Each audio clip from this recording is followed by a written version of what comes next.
이제 사사기 4장하고 5장이에요. 사사기 4, 5장은 제 전공 분야라 오늘 못 오신 분들이 되게 아쉬울 텐데 이제 시작하겠습니다. 사사기 4장, 그러니까 그 4장으로 들어가면 이스라엘 백성들이 다시 악을 행하는 장면부터 시작이 돼요. 그러니까 사사기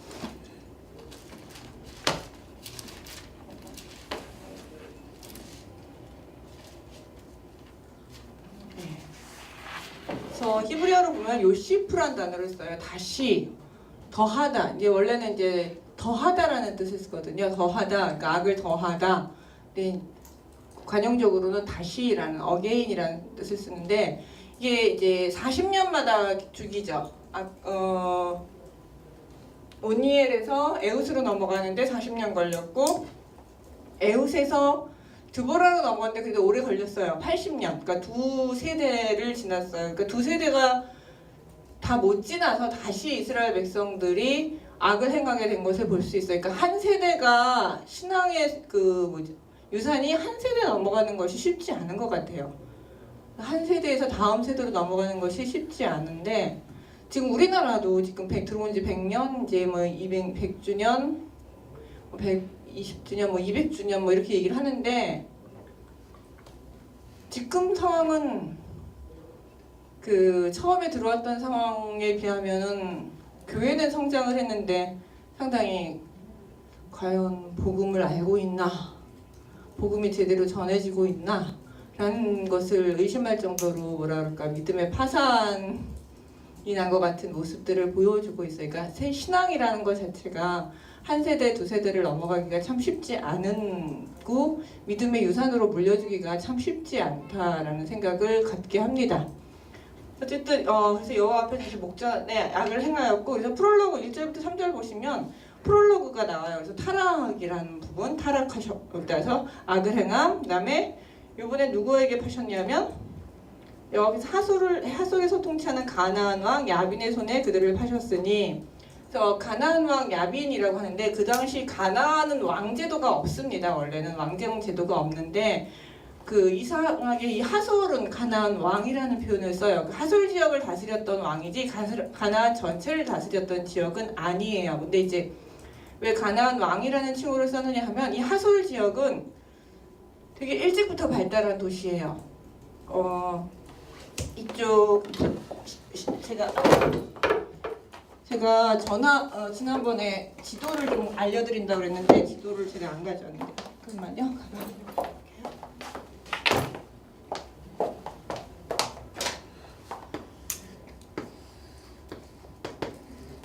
하솔 지역이 이쯤에 있어요. 그러니까 이 에브라임 이쪽 북쪽 이스라엘 쪽에 있는데 이쪽에서 지나가면은 길목에 있습니다. 하솔이. 그 큰 길이 하나 있는데 여기 아마 왕의 대로 들어오세요.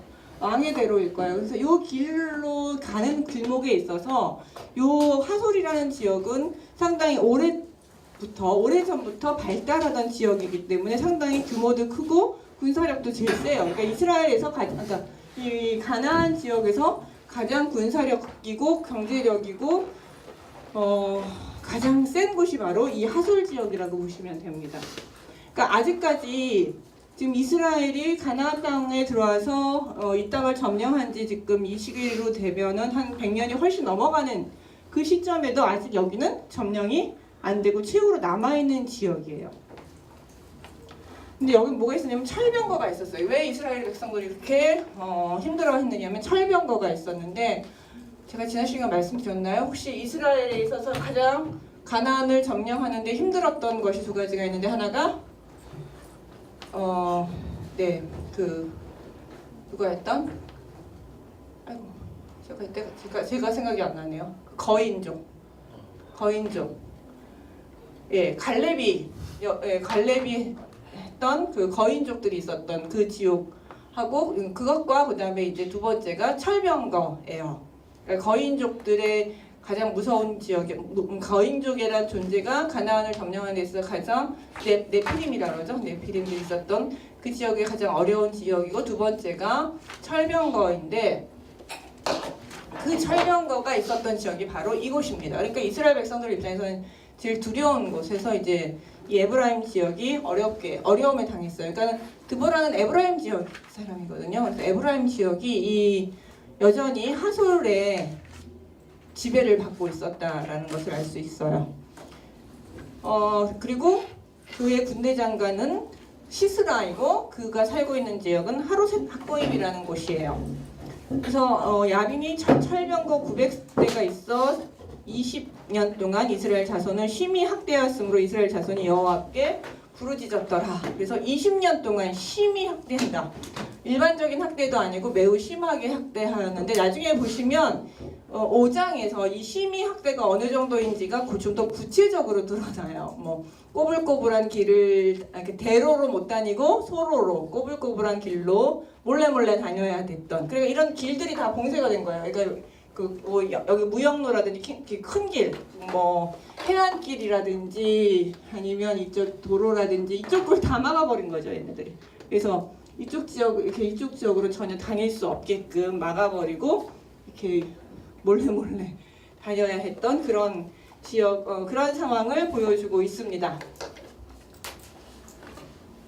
그러면서 이제 이렇게 어려운 상황 속에서 있을 때 이스라엘 백성들이 드디어 여호와께 부르짖기 시작합니다. 그러니까 여호와께 부르짖는다는 말이 항상 늦게 나와요. 일찍 나오지 않아요. 항상 이제 고난을 당하면 그제서야 여호와께 부르짖는 그런 모습이 있는데요. 근데 그나마 그것도 괜찮아요. 나중에 뒤에 가면 부르짖지도 않아요. 예, 삼손쯤 가면 아예 부르짖지 않아요. 그런 걸 보면 그것도 부르짖는 것만 해도 그나마 영적 상태가 조금 더 나은 상황이다라고 해석할 수 있습니다. 어쨌든 부르짖게 되었고, 그때에 이제 4절부터 5절까지 누가 등장하냐면 드보라, 이제 사사 드보라에 대한 소개가 나옵니다. 이제 부르짖었다라고 나오는 것이 구원자에 대한 이야기죠. 사사에 대한 이야기인데, 여기서는 그때의 랍비도세 아내 여선지자 드보라가 이스라엘의 사사가 되었는데라고 얘기하는데. 그 사사가 어떤 특징을 가지고 있느냐가 4절, 5절, 2절에 걸쳐서 소개가 되고 있어요. 여태까지 나온 사사들보다 되게 길죠. 온니엘은 그냥 뭐라고 소개돼요?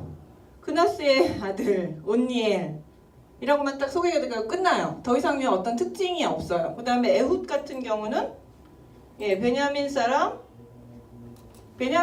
왼손잡이 에훗이다. 이제 이런 여기 그 다음에 그다음에 이스라엘 자손이 그의 손을 통하여 모압 왕에게 공물을 바칠 때, 이거는 이제 그 공물을 바치는 역할을 했다는 의미보다는 그 시기를 얘기하는 거이기 때문에 그 에훗에 대한 소개라기보다는 그냥 그로 인한 행동이죠, 여기 때부터는. 그러니까 에훗에 대한 소개도 간단해요. 그냥 베냐민 사람 왼손잡이 에훗, 게라의 아들 왼손잡이 에훗 이렇게 정도만 소개되는데 드보라는 그거에 비하면 2절이나 소개가 되어 있어요. 첫 번째 랍비도세 아내라고 했는데 우리나라 말로는 랍비도세 아내가 제일 많이 나오고 그다음에 여선지자, 드보라, 이스라엘의 사사 이렇게 표현되고 있거든요. 근데 히브리어로는 여자, 제가 지금 그 밑에 강의 안에 보시면 여자, 여선지자, 랍비도세 아내, 여자 사사 이렇게 해서 여자라는 게 하나, 둘, 셋, 4번이 다 나와요.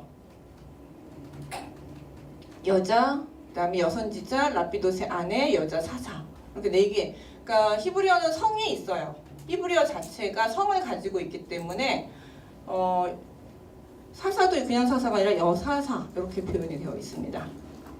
그래서 여자라는 게 되게 강조가 되어 있어요. 그러니까 사사가 구원자가 등장할 건데 그 타이밍에 어떤 여자가 다 등장을 하는 거죠. 그러니까는 그 여자라는 특징, 그 드보라에 있어서 가장 큰 특징은 여성이라는 것이에요. 다른 사사들과 다르게 여성이다라는 것이 가장 큰 특징으로 되어 있고, 그다음에 두 번째 특징은 그 선지자라는 거예요. 다른 사사들은 선지자가 아니었는데 이 드보라는 독특하게 선지자라는 칭호를 같이 갖고 있어요. 그러니까 선지자이기 때문에 영성이 뛰어나겠죠.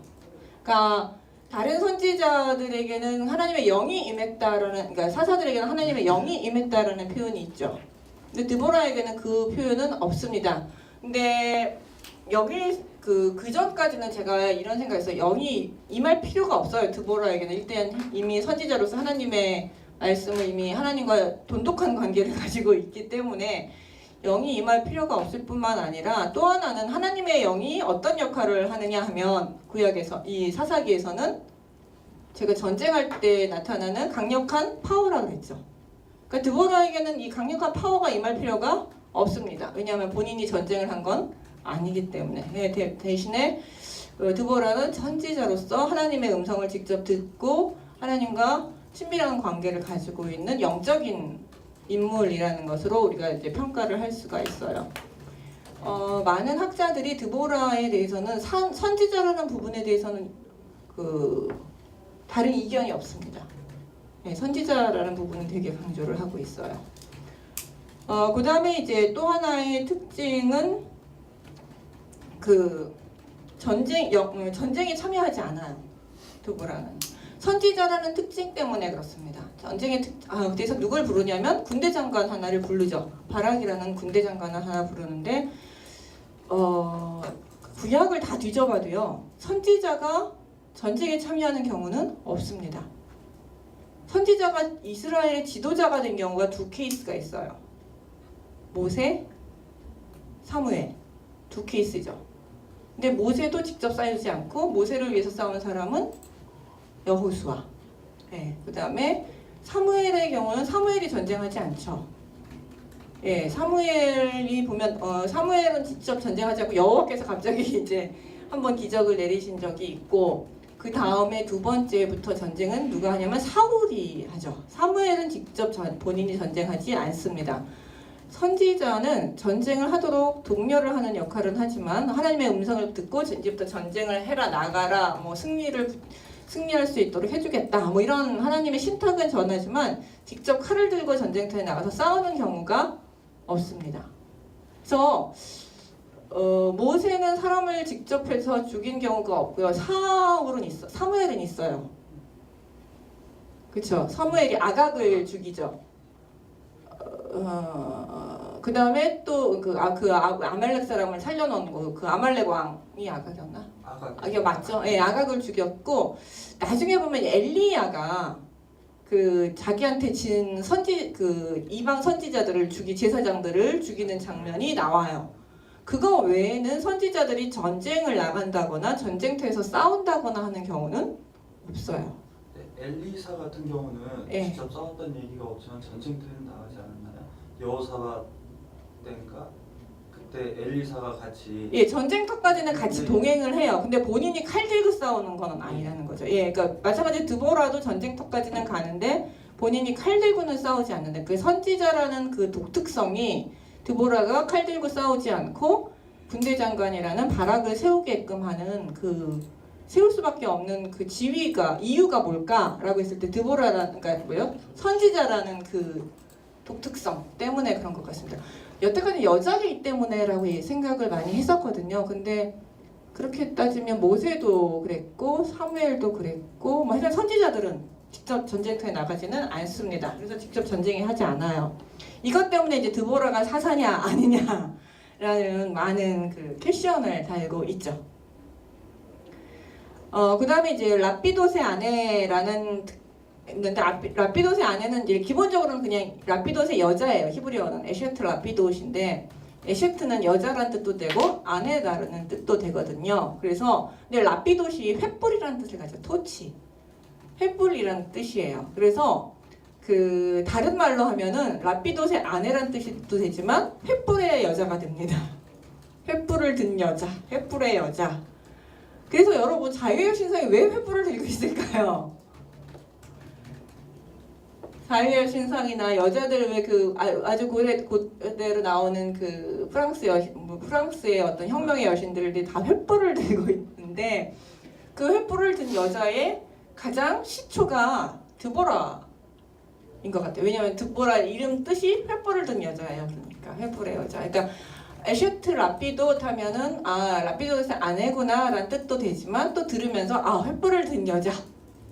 횃불을 들고 이제 선봉에 서서 이런 어려움 속에서 이제 들고 일어나서 봉기하고 싸우고 하는 어떤 그런 전투적이고 어떤 혁명적인 모습들을 이 드보라의 모습 속에서 찾아낸 것은 아닌가 뭐 이런 생각을 하고 있어요. 그래서 어떤 분이 드보라에 대한 그림을 그려왔는데 횃불을 든 여자로 그려오셨더라고.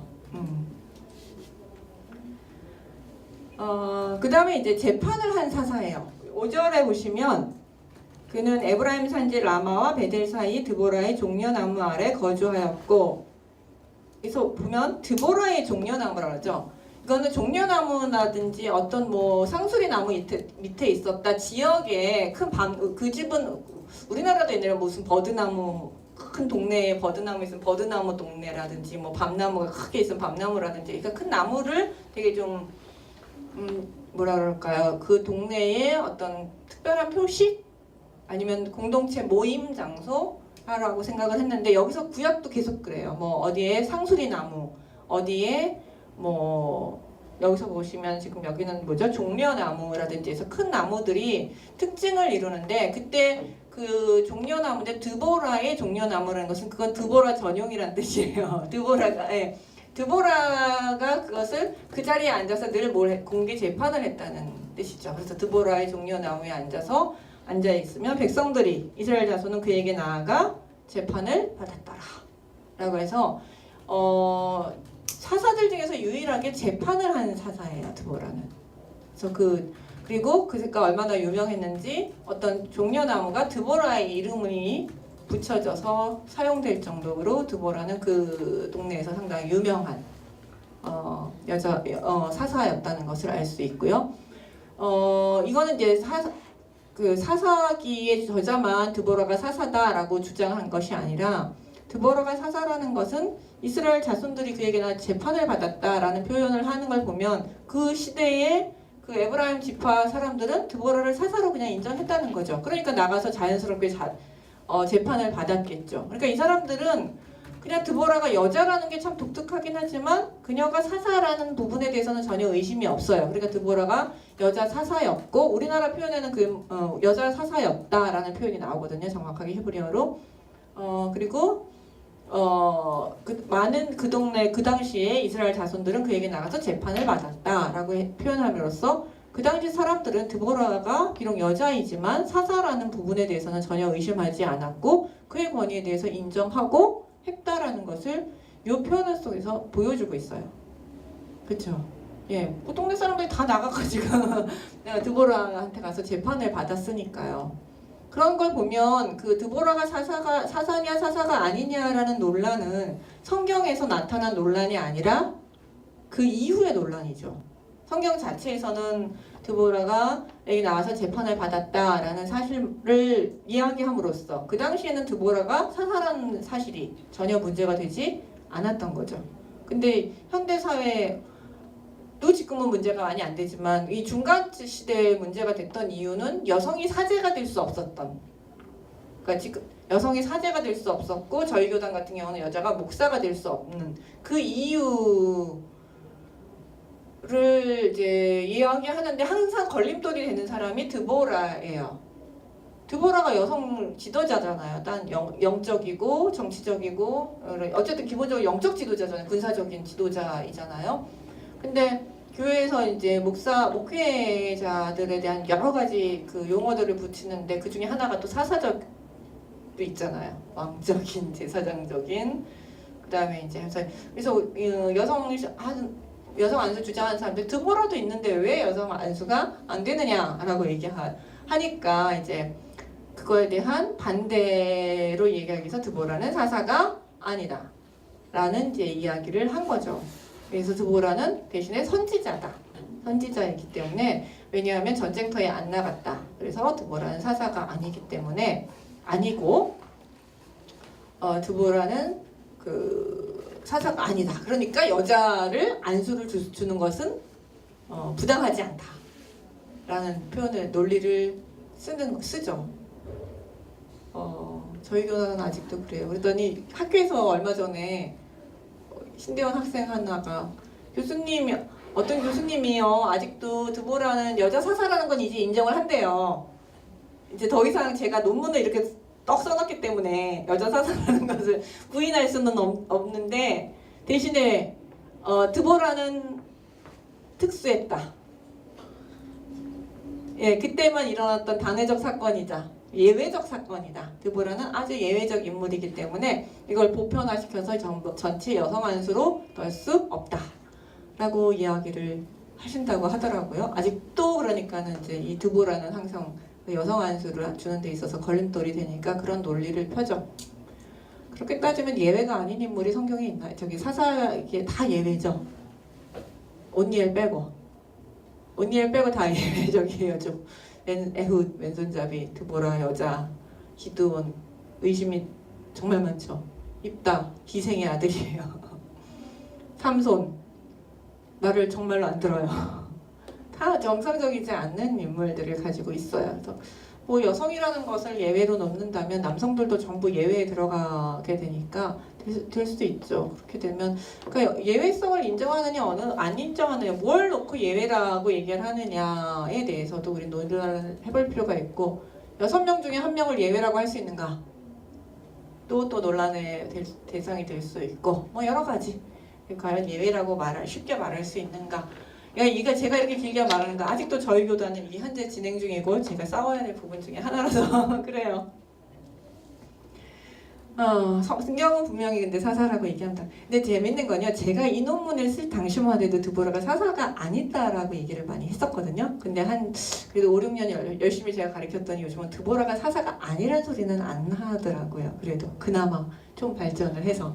그래서 여러분 글은 쓰고 봐야 하고 말은 자꾸 해야 합니다. 여러분도 별거 아닌 것 같지만 줄기차게 여러분이 주장을 하시다 보면 어느 순간 그것이 먹히는 순간이 있답니다. 옳은 얘기는 그러니까 꾸준히 계속 끊임없이 해야 되는 거죠. 드보라가 이제 실질적인 이야기는 4절부터 5절까지는 일종의 해설 부분에 해당됩니다. 그러니까 어떤 이야기가 진행되기 이전에 어떤 사건의 배경 설명 정도 돼서 해설 부분에 해당이 되고요. 이제 진짜 이야기의 시작은 6절부터 시작이 됩니다. 6절이 이제 일종의 이야기의 발단 부분인데 발단이 뭐냐면 드보라가 바락을 부릅니다. 게데스 바네아에 있는 이 바락을 불러서 근데 6절에 보시면은 아비노함의 아들 바락이에요. 그냥 바락을 부를 때는 뭐 어느 지파라는 얘기도 없고요. 그의 어떤 공식적인 직함 없이 그냥 아비노함의 아들 바락이라는 그러니까 아비노함이 성이고 일종의 그러니까 이렇게 누구의 아들 누구라고 할 때 구약에서요. 그 앞에 나오는 부분은 일종의 성의 역할을 합니다. 그리고 이름이 뒤에 있는 바락이 이름이죠. 그래서 납달리 게데스에서 불러다가 그에게 이제 이릅니다. 뭐라고 얘기하냐? 여호와의 말씀을 그대로 전달을 해요. 이제 코 아마르 아드나 여호와께서 이렇게 말씀하셨다 혹은 이렇게 말씀하시지 않았는가? 요거는 이제 선지자의 전형적인 표현들입니다. 선지서들에서 대부분 이 표현이 나와요. 코 아마르 아드나이 이런 표현인데요. 납달리 자손과 스불론 자손 10,000명을 거느리고 다볼산으로 가라. 군대 10,000명을 모아서 다볼산으로 올라가라 라고 명령합니다. 그러면 내가 여기서 이제 내라는 것은 여호와죠. 지금 드보라가 여호와의 말씀을 그대로 전달하고 있는 것이에요. 그러니까 지금 여기에 보시면 화자가 어떻게 되냐면 그 절 안에 드보라가 이야기했다. 그래서 화자가 일단 얘기를 해요. 그렇죠. 화자가 드보라가 이야기했다. 그리고 이제 드보라가 이야기합니다. 그래서 화자가 또 하나 그 안에 누구예요? 드보라가 화자가 돼요. 너는 여호와께서 이렇게 말씀하셨다라고 얘기한 건 누구냐면 드보라죠. 그리고 이 드보라의 말 속에 또 누구의 말이 들어가 있냐면 하나님의 말씀이 들어가 있어요. 그러니까 층이 3개예요. 하나님의 말씀. 그래서 내가 시스라를 이끌고 오겠다라는 이야기를 하는 거는 여호와이시죠. 그래서 여호와께서 여호와의 말이에요. 그래서 내가 야빈의 군대 장관 시스라와 그의 병거들과 그의 무리를 기손강으로 이끌어 내게를 이르게 하고 그를 내 손에 넘겨주리라. 기본적으로 다볼산이 있으면 무깃도거든요. 무깃도. 다볼산에 이제 10,000명이 올라가라는 얘기예요. 이쪽에 올라가 있으면 내가 여기 밑에가 기손강 이제 이쪽이 건천입니다. 마른 천이거든요. 마른 천에 이쪽으로 오면 얘네 시스라의 병거들과 시스라 군대들을 잘 이 밑으로 내가 이끌어오겠다. 내가 여기서 보면 이끌어오겠다. 루어라는 유인하겠다. 라는 표현을 써요. 내가 이들을 유인하겠다. 그러니까 너네들이 여기 가 있으면 내가 이들을 이쪽으로 유인해 오겠다. 그리고 그를 내 손에 넘겨주겠다. 이거 지난 시간에 했죠. 누구 손에 누구를 넘겨주다라는 것은 내가 누구를 내 손에 넘겨주겠다라는 것은 여호와께서 주시는 승리의 약속이죠. 승리의 약속입니다. 요 말이 나오면 꼭 이겨요. 요 말이 나오고도 진 적은 없습니다. 그러니까 여호와께서 누구를 내 손에 넘겨주겠다 하면 반드시 승리해요. 이건 그러니까 승리의 약속입니다. 그리고 이거는 이런 말이 나올 때마다 이 전쟁은 누구의 전쟁과 누가 개입하시는 전쟁이냐면 여호와께서 개입하시는 전쟁이에요. 여호와께서 반드시 개입하셔서 승리를 주시겠다는 거죠. 여호와의 전쟁의 하나의 모티프 중에 하나라고 볼 수 있습니다. 그러니까 여호와께서 개입하시는 전쟁이 되는 것이죠. 근데 이제 그래서 너네들이 끌고 여기만 올라가면 내가 얘네들을 다 이렇게 끌고 와서 너네들에게 이기게 해주겠다 이렇게 말씀을 하셨어요. 말이 되게 간단하죠. 그런데 이 얘기를 듣고 나서 8절에서 보면 바락이 이제 문제는 가서 전쟁을 시작하면 되는데 문제는 어디서 생겼냐? 바락이 이 말을 듣고 순종을 못해요. 8절에서 보시면 바락이 그에게 이르되 여기서 이제 그는 드보라죠. 만일 당신이 나와 함께 가면 내가 가려니와 만일 당신이 나와 함께 가지 아니하면 나도 가지 아니하겠다 라는 표현을 씁니다. 이 표현을 우리가 어떻게 볼 거냐, 이제 요것에 대해서도 논란이 꽤 많이 있어요. 당신이 가면 가고 당신이 가지 않으면 가지 않겠습니다 라는 것에 대해서 이제 기본적인 해석은 바락의 의심이죠. 두려워서 못 가겠다는 거죠. 당신이 가야만 내가 가겠습니다. 그러니까 드보라에 대해서 심하게 의지하고 의존하면서 당신이 가야만 간다는 것에 그러니까 의심의 모습이 보여지고 있습니다. 그러니까 근데 바락이 이렇게 의심하는 부분들은 어느 정도 이해가 되는 부분이 있어요. 왜냐하면 철병과 구백승은 여지껏 그 이스라엘이 감당할 수 없었던 무기잖아요. 지난주에 제가 말씀드렸죠. 이스라엘의 철칼은 사무엘서에서나 나온다고요.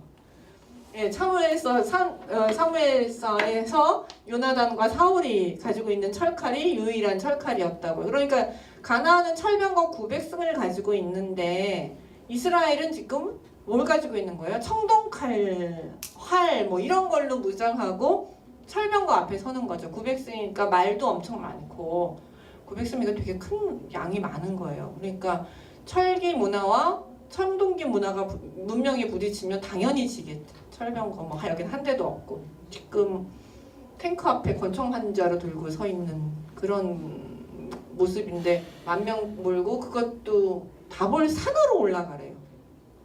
이 전법이요 되게 이해가 안 가는데 이게 지금 이쪽에 10,000명이면 소수고요. 철병과 있고 900승만 가는 게 아니라 이제 시스라 군대가 이제 여기를 쫙 까는 거예요. 쫙 이제 내가 이제 깔게 되죠. 밑에 깔게 되면 그럼 이쪽이 훨씬 인원수가 많죠. 인원수가 이쪽이 많으면 얘네들은 여기서 확 밀고 내려오면 이길 수 있겠죠. 근데 이것도 별로 좋은 전법은 아니에요. 얘네들 확 흩어져버리면 내려오는 동안 확 흩어져버리는데 근데 얘네가 인원수가 적고 얘네가 인원수가 훨씬 많아요. 이렇게 되면 전쟁에서 어떻게 되죠? 이거 제일 안 좋은 방법이에요. 옛날에 백이숙제가 이렇게 해가지고 다 숙주나물인가요? 아니 백이숙제? 그래서 여기 왜 이렇게 해서 밑에 쫙 깔고선 포병 이렇게 포위 싹 하고 있다가 내려오길 기다렸다가 한 놈씩 잡아도 되고 여기 맞고서는 시간만 끌면 얘네들은 이제 절대로 불리하죠. 포위되어 있는 상태에서 보급로 끊기면 보급로 막고 있으면 자기가 자기 발로 내려올 수밖에 없거나 한참 있다가 이제 보급로 대충 끊길 때쯤 해가지고 치고 올라가면 맥없이 지는 상황이 이 상황이에요. 그러니까 일종의 도간에 든 쥐 꼴이에요. 스스로가 그렇게 만들어 놓은 거죠. 전법적으로 이게 또 별로 좋은 전법은 아닙니다. 그래서 옛날에 백이숙제가 이렇게 산에 올라가니까는 불났잖아요. 그 왕이 불나면은 나올 줄 알고 자기 근데 다 죽어버렸죠. 그런 얘기도 있고 하여튼 저렇게 많은 군사가 밖에서 쌀 때는 많은 군사가 있는 쪽이 밖에서 싸는 쪽이 훨씬 유리하고요. 저렇게 산 안에 위로 올라가 있는 것이 훨씬 불리합니다. 완전히 포위되어 있는 건데. 그래서 뭐라고 쓰냐면 유인하다라는 표현을 쓰는 거예요. 유인책이죠, 일종의. 그러니까 바락이 딱 봤을 때 일단 철병거도 무서운데 전법도 다볼선에 올라가 있고 밑에 철병거 쫙 깔려 있고 많은 군사가 밑에 쫙 깔려 있으면 이거는 절대적으로 불리한 전쟁이거든요. 그러니까 바락 입장에서는 이게 뭐지? 이걸 어떻게 전쟁하라고? 나 뭐를 어떡하라고? 라는 것이죠. 그러니까 의심을 할 수밖에 없고 당신이 가면 내가 가고 당신이 안 가면 나는 못 가겠습니다. 라고 이제 한 거죠. 근데 여기에 대해서 이제 드보라가 뭐라고 얘기하냐면 내가 반드시 너와 함께 가겠다. 이제 바락은 하나님을 직접 믿은 것보다 드보라를 통해서 하나님을 의지했기 때문에 드보라가 같이 가는 것이 하나님이 함께 하신다고 생각을 한 거고 드보라는 반드시 같이 가주겠다라고 얘기합니다. 그러나 그러니까 왜냐하면 드보라는 확신이 있었어요. 이 전쟁을 하나님께서 이기게 해주실 때는 확신이 있었기 때문에 내가 반드시 가겠다. 그러나 내가 이번에 가는 길에서는 영광을 얻지 못하리니 이는 여호와께서 시스라를 여인의 손에 파실 것임이라 라고 얘기해요. 그러니까 그러나라는 표현을 통해서 영광이 이번에 가는 길은 영광을 얻지 못하고 시스라는 여인의 손에 파실 것이다 라는 이야기를 해요. 그러니까 영광이라는 것은 여기서는 뭐냐면 적장을 잡는 거예요. 그렇죠? 전쟁에서 가장 큰 공적은 적을 잡는 거죠. 그러니까 나중에 보면 그 사울이 남이 그냥 이렇게 쏜 화살에 맞아서 죽죠. 맞아서 죽었는데 화살에 맞아서 중상을 입어요. 중상을 입으니까 이게 이제 블레셋 사람들한테 잡힐 것 같아서 치욕스럽게 죽을 것 같으니까 자살을 해버리잖아요. 그리고 나서 그 사람들이 돌아다니다가 사울 발견하고 목 쳐가지고 가죠. 예, 목 쳐가지고 가잖아요. 그래가지고 사울이 이겼다 그러면서 되게 영웅대접. 왜 그러냐면 사울이 정말 죽었다는 걸 목이 이제 사울이 정말 죽었다는 것을 증명하는 증명 사인이면서도 또 하나는 그게 뭐예요? 전리품이에요. 그걸 가져가면 자기가 큰 상을 받는 거죠. 그래서 옛날에 목을 쳐가지고 이렇게 들고 다니는 거 영화 보셨어요? 전쟁 영화, 중국 전쟁 영화 아니. 중세 정쟁 영화만 봐도 그런 장면이 꽤 많이 나와요. 제가 사극을 좋아해서. 근데 보면 사극을 보면 그러니까 우리나라 사극은 전쟁 장면 별로 많지 않아서 별로고요. 중국 사극 보면은 훨씬 구약의 이런 어떤 전쟁이나 이런 이야기들을 이해하는데 훨씬 좋더라고요. 네. 도움이 됩니다. 뭐든지 도움이 됩니다. 예, 그러니까 어쨌든 영광을 얻지 못할 것이면 적장 영광이 누구의 여인의 손에 넘어간다 그래요. 갑자기 웬 여인? 지금 바락의 손에서 여인의 손으로 넘어간다고 얘기합니다. 이거는 분명히 질책이죠. 예, 그러니까 네가 이번 일로는 영광을 얻지 못하고 시스라는 여인의 손에 넘어갈 것이다라는 것은 보면 네가 만약에 믿음으로 달려들었다면 네가 시스라를 잡을 수도 있었겠지만 네가 믿음이 없어서 달려들지 못했기 때문에 의심했기 때문에 너 그 시스라를 잡는 영광은 그냥 어떤 여인에게 주겠다라는 것이요. 여인으로도 얼마든지 할 수 있다라는 것을 통해서 믿음 없음을 지금 시스라의 그러니까 바락의 믿음 없음에 대한 어떤 질책의 모습이 있습니다. 근데 이제 이렇게 하는 것이 이제 보편적인 해석이고요. 근데 이제 70인경 같은 경우는 사사기의 70인경은 바락에 대한 체면을 좀 더 세워주고 싶어 합니다. 왜냐하면 70인경이나 이제 전통적인 또 해석들 중에는 바락을 사사로 보고 싶어 하는 경향이 있거든요. 그래서 그런 경우에 있어서는 바락의 체면을 좀 더 세워주고 싶어서 뭐라고 얘기하냐면 바락이 70인경에는 좀 더 말이 길어요. 왜냐하면 당신이 함께 가야 언제 전쟁을 해야 되는 전쟁할 때를 알기 때문입니다 라는 표현을 써요. 그러니까 의심을 해서 드보라가 같이 가기를 원한 것이 아니라 정확하게 언제 공격을 할 때를 알기 위해서 드보라와 같이 가자고 말한 것으로 70인경은 바꿔줍니다.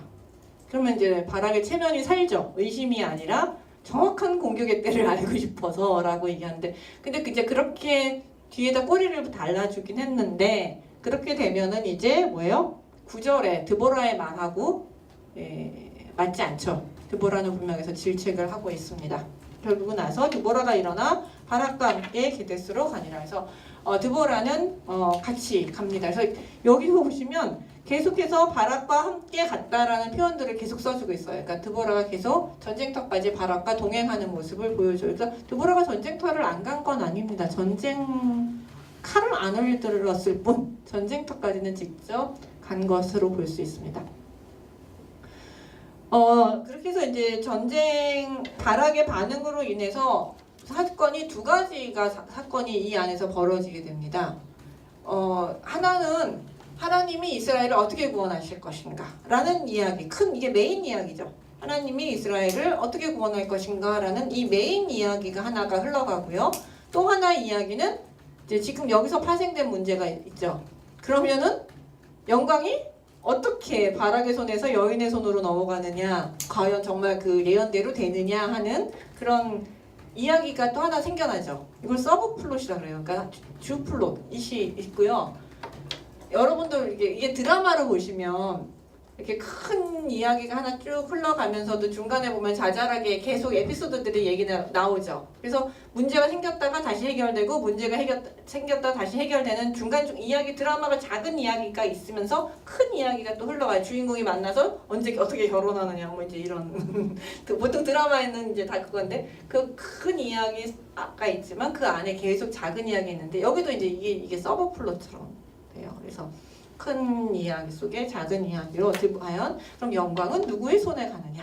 이게 이제 우리 서브 플롯이 되는 것이죠. 두 개의 플롯이 안에 존재를 하게 됩니다. 이야기가. 그래서 이제 진짜 여기가 이제 발단 전개는 전쟁이 이제 시작이 되는 부분이죠. 그래서 11절에 보시면 근데 갑자기 이렇게 나오면 누구나 얘기가 나와야 돼요. 그래서 다볼산으로 함께 게데스로 갔어요. 그래서 올라갔어요. 저기까지 올라갔는데 그 다음에는 뭐가 누구나 나와야 되면 시스라 얘기가 나와야겠죠. 하나님께서 시스라를 그 자리로 부르셔야 되니까 이제 시스라 얘기가 나오기 직전에 11절에서 모세의 장인 호밥의 자손 중 겐사람 헤벨이 떠나 게데스에 가까운 사하나임 상소리 곁에 이르러 장막을 쳤더라 라고 하면서 갑자기 그 게데스의 그 헤벨이라는 사람이 장막을 쳤다라는 이야기가 갑자기 등장을 해요. 이건 아주 과거의 이야기예요. 지금 현재 일어난 시간으로 본다면 지금 다볼산 사건, 지금 이제 이 드보라 무기토 전쟁 일어나기 지금 여기가 이제 뭐 다볼산에 모이고 어쩌고 저쩌고 하는 이야기가 있는데 게데스로 이제 가는 이야기가 있는데 게데스를 떠나기 전에 이 사건 이전에 헤벨의 이산이 이전에 있었던 얘기죠. 이전에 그래서 지금 다볼산으로 모이는 이야기를 하고 있지만 그 헤벨의 사건 이사 사건은 그 이전 사건이에요. 그래서 이런 걸 가지고 뭐라 그러겠어요? 이렇게 리트로스펙트 뒤를 보는 거죠. 과거를 보는 거죠. 시간적으로는 과거를 봐요. 그렇지만 요거는 무슨 역할을 하느냐면 미래 사건의 복선 역할을 해요. 시간적으로는 얘는 과거 사건을 여기다 갖다 썼어요.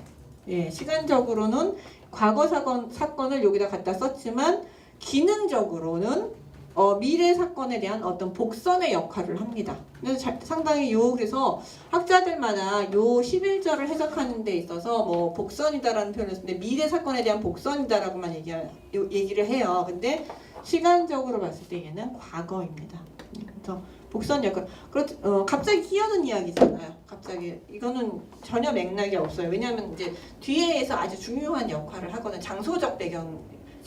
메인 사건의 장소적 배경을 주거든요. 근데 왜 여기에 있을까 하면 게데스라는 장소를 계속 언급하고 있잖아요. 지금 게데스로 갔다. 그래서 그 게데스를 떠나기 전에 그런데 그 게데스에는 하면서 이제 그 과거에 헤벨이라는 사람이 여기로 이사 와서 지금 여기 저 어디에 장막을 치고 있었다라는 얘기를 하고 이제 다시 전쟁 이야기 이제 넘어가는 거죠. 장소를 벗어나기 전에. 그 다음에 이제 12절부터 보면은 이제 전개가 돼요. 그래서 이야기가 아브이노함의 아들 바락이 다볼산에 오른 것을 사람들이 시스라에게 알려줍니다. 야, 이제 이 다볼산에 올라가니까 시스라에게 바락이 군사를 이끌고 다볼산으로 올라갔다라는 사실을 시스라에게 누군가 알려줍니다. 성경에서 보면 누군가 이렇게 알려주는 사람이 있는데 이럴 때는 그 누군가를 꼭 얘기하지 않아요. 시스라에게 알려지다라고 표현돼요. 히브리어로는 그렇게 표현되는데 꼭 우리나라는 그걸 그러니까 수동태로 알려지다 이렇게 되거든요. 히브리어로는. 근데 우리나라 말은 꼭 능동태로 바꿔지더라고요. 이거를 시스라에게 알려졌다. 누군가 알려줍니다. 이런 경우에서는 하나님의 보이지 않는 손길들이 이제 드디어 발동을 하기 시작합니다. 그래서 그걸 들었어요. 그러니까 시스라가 모든 병거, 그 철병거 900대와 자기가 함께 있는 모든 백성을 하루세 닷거인부터 기손강으로 모읍니다. 정말 하나님 말씀대로 시스라가 바락이 다볼산에 올라갔다는 소리를 들으면서 쟤네들 잡기 딱 좋다. 때는 요때다 하고 정말로 기손강으로 자신 철병거와 모든 군대를 다 끌고 오게 됩니다. 이 기손강은 건천이에요. 건천이라고 와디라고 하기도 하고 건천이라는 이래서 이제 우리가 그 지리적 배경이라든지 어떤 그런 배경들이 중요한데 건천이라는 것은 건기에는 딱 말라 있어요. 그냥 평지예요. 말라 있다가 우기 때는 강이 돼요.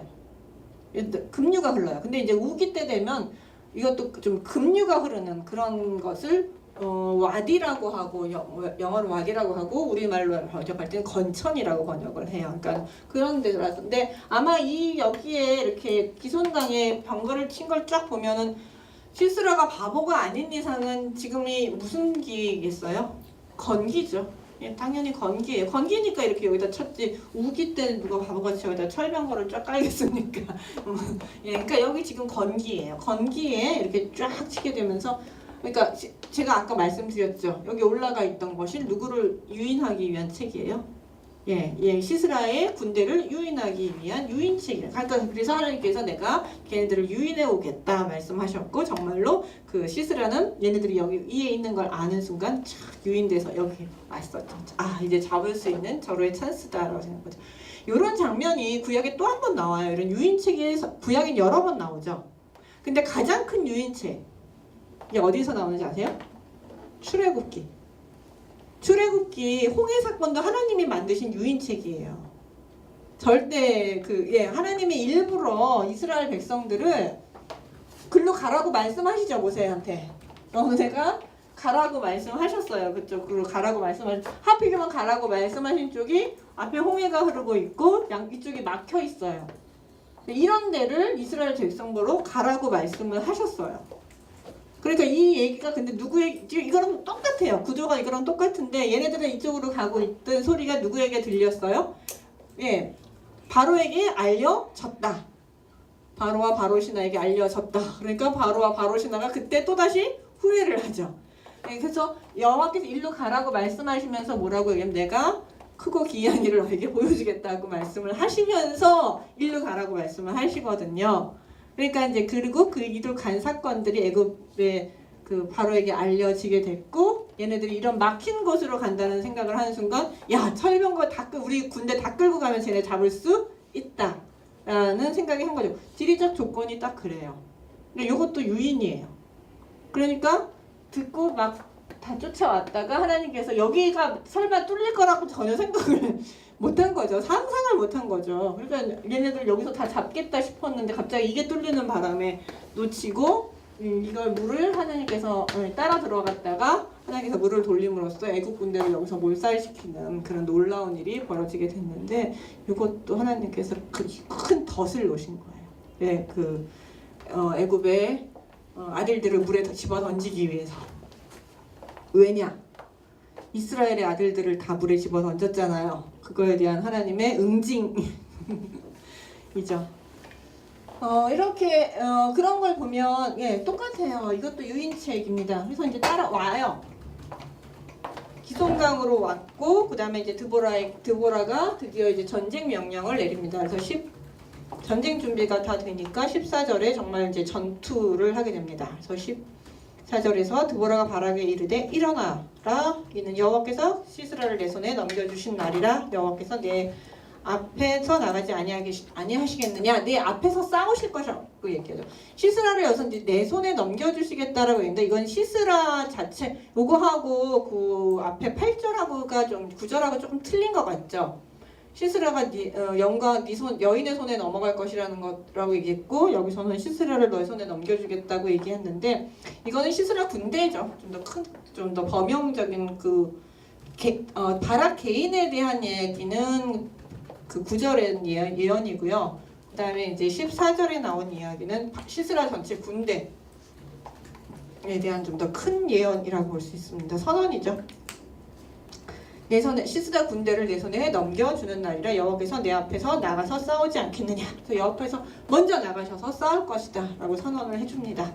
그리고 이제 이에 바락이 10,000명을 거느리고 다볼산에 내려가니 그래서 다볼산에서 내려가서 하는데 이 전쟁 자체는 되게 간단해요. 이제 준비 과정에 비하면 전쟁 장면은 되게 짧습니다. 내려가고 15절에 여호와께서 바락 옆에서 시스라와 그의 모든 병과 그 온 군대를 칼날로 혼란기에 빠지게 하셨다. 이게 뭔지 모르는데 어쨌든 여호와께서 바락 앞에서 싸우셨어요. 말 그대로 칼날로 혼란에 빠지게 하셨고 이로 인해서 시스라는 뭐야? 병거에서 내려서 걸어서 도망갑니다. 900승 병거 다 버리고 걸어서 도망가야 되는 상황이 됐어요. 그러니까 도대체 칼날이 뭐냐? 칼날로 치신 게 뭐냐? 어떤 상황이 벌어진 거냐에 대해서는 정확하게 설명이 없습니다. 이게 이제 그 내러티브에 나오는 여호와 전쟁은 대부분 이렇게 나와요. 뭐 흑암이 있어서 뭐 흑암이 와서 그들이 서로 서로 싸우다 죽었다. 아니면 그 안에 큰 혼란이 있었다. 여호와께서 칼날로 치셨다. 뭐 이런 식으로 해서 여호와 전쟁 자체는 아주 애매모호하게 뭉뚱그려서 한 줄 정도로 끝납니다. 이게 여호와의 전쟁을 기술하는 방법이에요. 자세하게 설명 안 해요. 나중에 뒤에서도 보시면 계속 그렇게 나와요.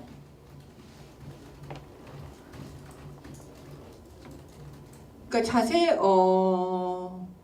그냥 한마디로 그렇게 여호와 전쟁 기술 방법입니다. 그렇게 해서 보시면 되고요. 왜냐하면 나중에도 계속 이런 식으로 나오는데 사무엘서에서도 계속 그래요. 그러니까 요나단이 그 둘만 단둘이 가죠. 전쟁하러. 단둘이 갈 때도 뭐 한 20명 앞에서 따닥 친 다음에 갑자기 여호와의 큰 두려움이 그들에게 임하니라. 뭐 그래서 큰 혼란이 있었다.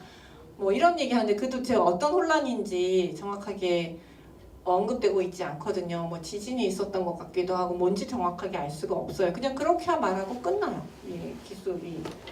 어쨌든 어떤 일이 벌어졌는지에 대해서는 어디서 알 수 있느냐면 5장에서 알 수 있어요. 오히려 시가 좀 더 이 전쟁 장면 자체에 대해서는 좀 더 자세하게 설명을 하고 있어요. 그거는 이제 그 5장에서 보시면 오상도 그렇다고 해서 이제 그 뭐라 그럴까요? 5장은 또 상징적으로 표현을 해요. 시기 때문에. 5장 근데 무슨 일이 벌어졌는지는 5장이 조금 더 잘 알 수 있어요. 20절에 20부터 21절에 21절, 22절까지가 딱 그 전쟁 장면을 묘사하는데 하늘에서 별들이 하늘에서부터 싸우되 그들이 다니는 길에서 시스라와 싸웠도다 라고 해요. 도대체 별들이 싸운다는 건 또 뭐냐 이거는 시적 표현이죠. 별들이 싸운다. 근데 그 별들이 싸운 결과가 뭐냐면 기손강 그 무리를 표류시켰다. 그래서 기손강 범람 사건이 여기서 나오고 있죠. 기손강이 확 범람해서 그 철병과 말들과 시스라의 군대를 전부 물로 확 휩쓸어가고 있는 그런 모습을 여기서 보여주고 있고요.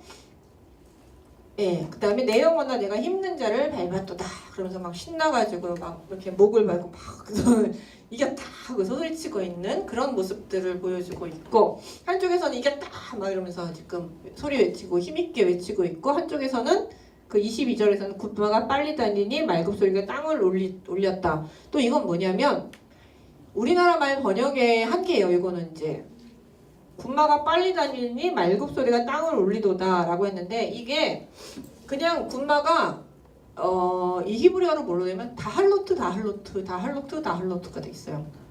제가 지금 다할로트 하니까 뭐가 돼요?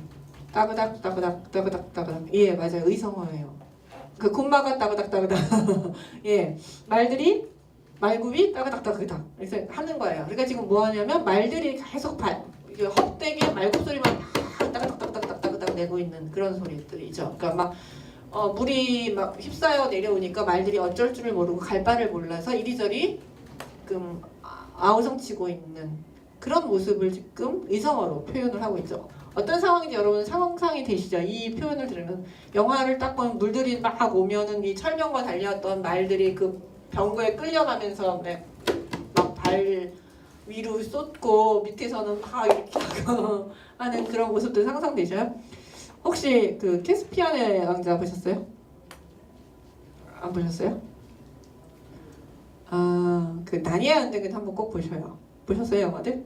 네, 거기 보면 캐스피안의 왕자. 그 나니아 연대기의 두 번째가 세 번째가 캐스피안의 왕자인데 거기서 뭐가 나오냐면 그 물이 확 쓸어가는 장면이 하나 나와요. 홍해 장면이나 요 장면을 그 영상화 시켜가지고 거기 보면 왜 말들이 막 빠져서 죽고 사람들이 막 그 물에 휩쓸려가고 하는 장면들이 나와요.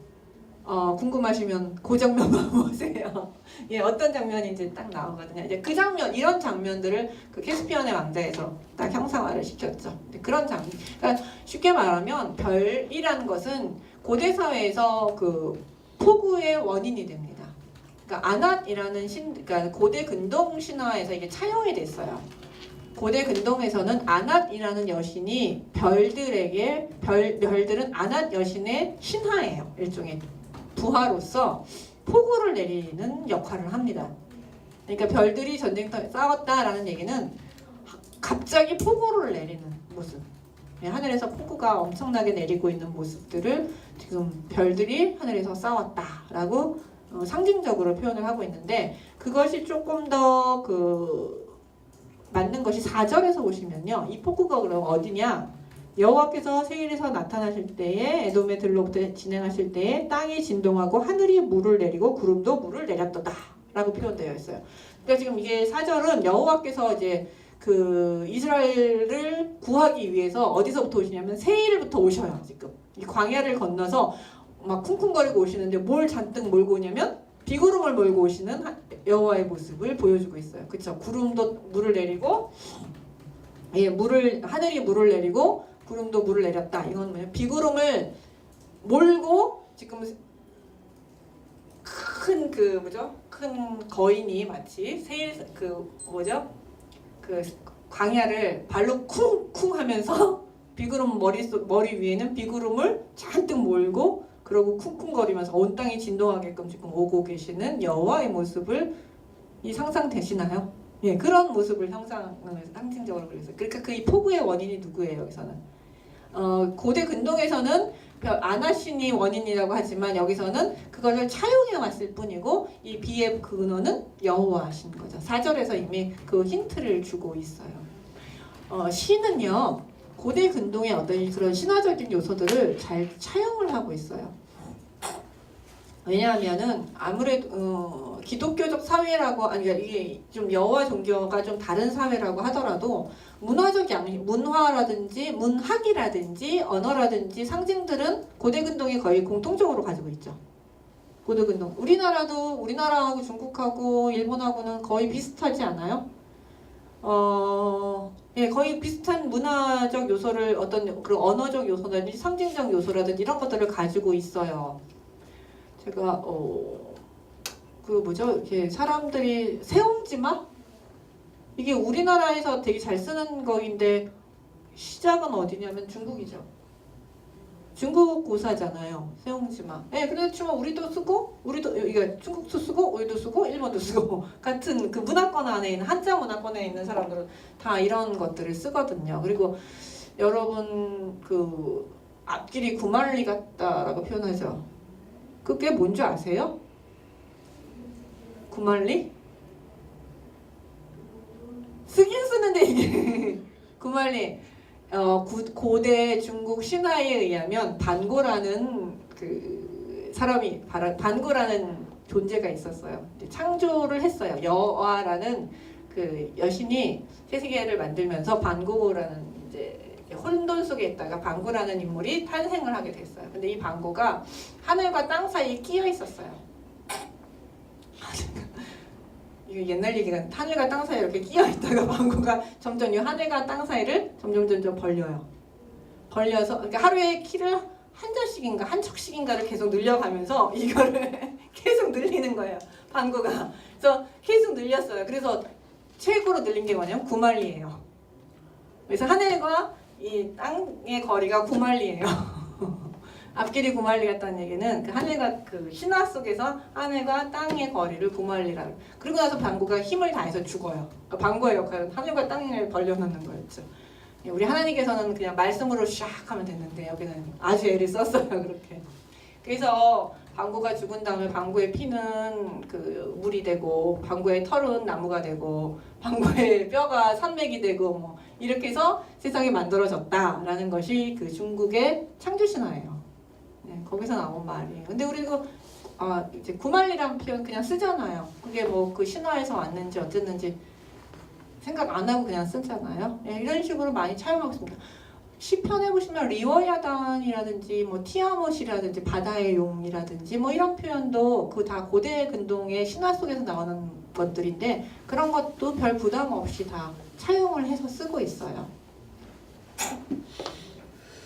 문학적인 시는 문학입니다. 문학적 요소가 강하기 때문에 문학적 요소는 그런 상징적인 것들이나 이런 것들을 고대 근동에서 상당히 잘 차용을 해서 쓰고 있습니다. 그리고 쓸 수 있어요. 쓰는 경우가 많고요. 그래서 어쨌든 전쟁에서 그렇게 해서 후다닥다 이기게 됩니다. 여기서 이렇게 길게 잡으면 안 되는데 너무 많이 잡았네요. 그래서 그래서 보면 16절에서 보신 바락이 그의 병거들과 군대를 추적하고 하요사고임에 이르니 시스라에 온 군대가 칼에 엎드렸다. 근데 이제 이스라엘 안에서 보시면 이쪽으로 보면 이제 무기토 전투는 이 정도에서 일어났어요. 이 정도에서 일어났고 하루셋 학고임은 이쪽에 있어요.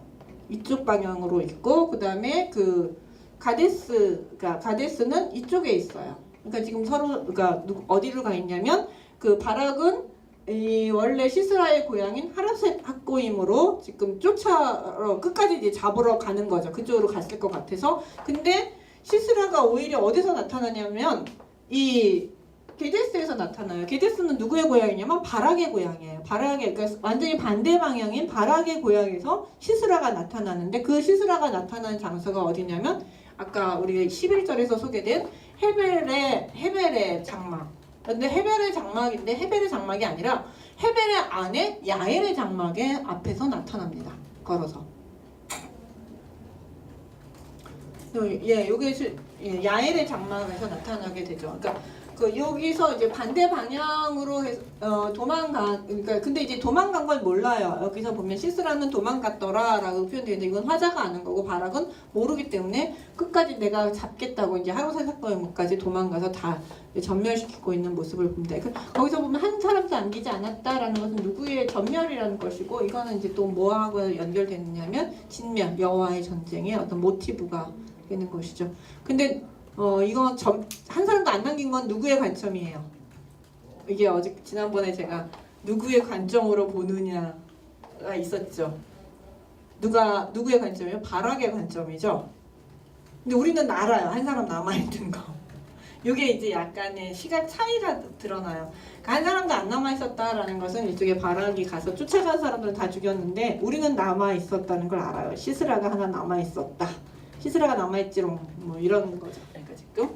근데 그 시스라가 바락의 고향에서 또 헤벨의 장막에서 나타나고 있는 모습을 보여주고 있죠. 왜 헤벨의 집에 갔느냐? 보시면 평화가 있었다. 둘 사이에 어떤 화평이 있습니다. 샬롬이라고 얘기하는데 이거는 이제 일종의 상호 불가침 조약, 평화 조약이 있었던 거로 보고 있습니다. 근데 평화 조약이 서로 상호 불가침 조약, 평화 조약이 있었다기 때문에 이제 시스라가 글로 도망간 걸로 봐요. 근데 어쨌든 이거 나중에 설명을 좀 더 드릴게요.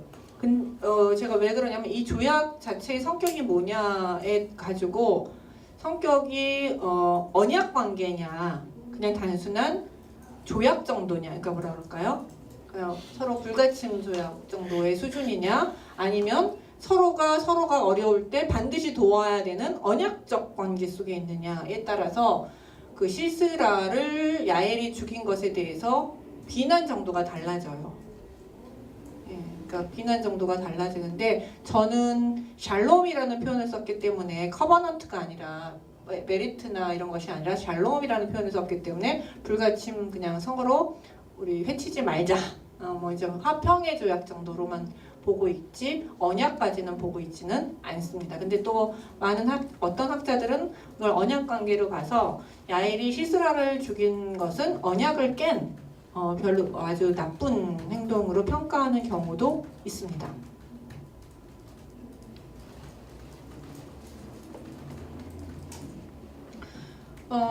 참 그래서 이제 이런 부분들이 어려워요. 여기 드보라 이야기는 조금 그래서 어려운 부분들이나 이렇게 까다로운 부분들이 조금 많아요. 이렇게 걸리는 게 많아요. 그래서 이제 드보라 야엘이 왔는데 화평이 왔는데 18절부터 보면은 이제 야엘이라는 여자가 갑자기 등장을 합니다. 야엘은 그냥 누구냐면 겐사람 헤벨의 아내예요. 헤벨의 아내.